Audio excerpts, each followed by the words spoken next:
Alright guys, welcome to the video. In this video we're going to be going over different tips that you can take with you into first person shooters to allow yourself to develop more as a player and increase your skill at that specific game. So starting off, I'm going to be breaking it down into 4 different categories.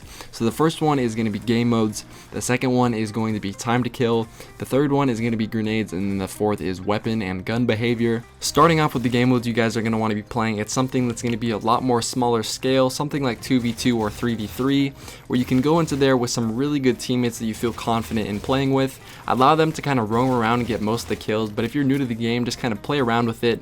Try to get into more 1v1s. If you play a bigger playlist like something like Control in Destiny, a lot of times you're going to get dominated by bully shotgunners, or just, overall you're not going to find yourself getting into that many 1v1s. A lot of Control is just map domination and map control. So if you want to get into something that's more gun skill oriented, go with the lower playlists with really good teammates. Like I went to Halo doubles with my teammate Inspire. He did a lot of the work, but that kind of allowed me to hang back, observe the game, allow myself to get better at it, kind of observe what's going on, where the popular areas of the maps are, the best weapons in the game, just different map positioning techniques, stuff like that. Just play around with the game for a long time in those smaller game modes, and then eventually once you're very comfortable with those game modes, you can move into something that's more 5v5 or 6v6 or overall just bigger style playlists. Moving on to the final portion of this video, I'm going to be talking about grenades, time to kill, and weapon behavior. So the first one is time to kill.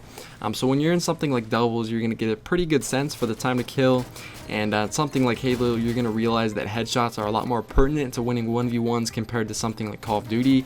So you kind of adjust on the game depending on how much you play it and how much you're comfortable with the game overall. So starting off with something like Halo, a lot of times you're going to want to be strafing around, trying to get those bursts into the head, because the time to kill is a lot longer when you're not hitting headshots. So that means if someone gets a full burst to you, but they burst you in the body, you can come back and hit full bursts of headshots and still win that encounter.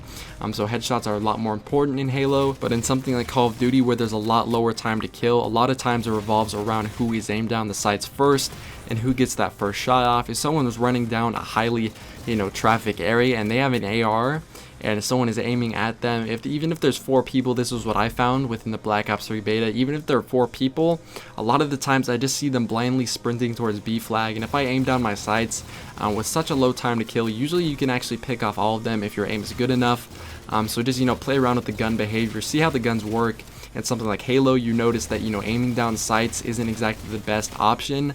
A lot of times it's better to not aim down sights, while in Call of Duty, Battlefield, etc., aiming down sights is preferred. Also, use grenades defensively as well as offensively.